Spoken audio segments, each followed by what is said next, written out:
Mtazamaji wa Mafia TV, habari ya kwako. Asante sana kwa kuendelea kutufuatilia. Subscribe, like, comment, share kama ndio kwa mara ya kwanza unatufuatilia Mafia TV. Bwana, tunakupenyezea taarifa moja kutoka ndani ya kikosi cha Young Africans ambao wamemaliza msimu 2024-2025 wakiwa ni mabingwa wa kila kombe ambalo bwana wao wameshiriki kwa msimu huu wa 2024-2025 kwa hapa nyumbani. Nazungumzia kwa mipaka ya hapa nyumbani Tanzania, hatana na mipaka ya nje ya Tanzania. Bwana Pacome Zouzoua tunajua ni mchezaji ambaye amekuwa na kiwango bora sana ndani ya kikosi cha Young Africans, na kila ambaye anapenda football amekuwa kiridhishwa na kiwango cha Pacome Zouzoua ndani ya kikosi cha Young Africans tangu alipotua ndani ya kikosi cha Young Africans.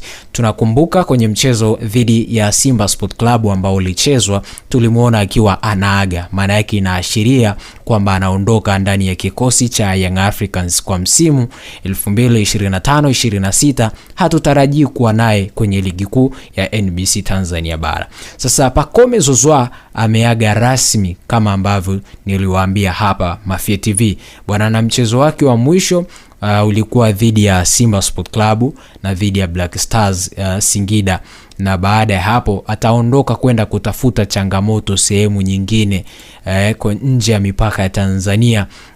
Kuna ofa nono ambazo zimemfikia, na pengine tunaona akiwa anaondoka ndani ya kikosi cha Young Africans. Lakini zipo za kunyapia zinasema kwamba ni kama tayari management yake shakubali kusaini mkataba dhidi ya kikosi cha Simba Sport Club ambacho kwa msimu ujao unajiandaa kwenda katika hatua kubwa kwenye michuano ya kombe la klabu bingwa barani Afrika. Sasa hii imekaaje?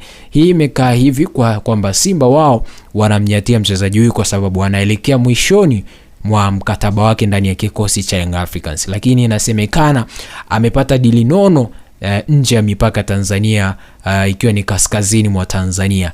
Pacome tayari rasmi ameshawaga mashabiki wa Young Africans kwenye mchezo wenyewe wa ambao ulifanyika dhidi ya Simba Sport Club, na alifanikiwa kufunga kwa mkwaju wa penalti akifanywa mazambi na golikipa wa Simba Musa Pipin Kamara ndani ya 18, na akafanikiwa kupata penalti na ambaye amekwenda kuikwamisha langoni na kufanikiwa kuipa timu yake ubingwa, goli ambalo liliwatanguliza Young Africans na kuwa na ujasiri ya kwamba sasa wao wanaweza wakapata ubingwa. Endelea kutufuatilia Mafia TV kwa kusubscribe, kulike, kucomment ili kuendelea kupata habari mbalimbali ambazo sisi tutakuwa tunakuwekea hapa Mafia TV.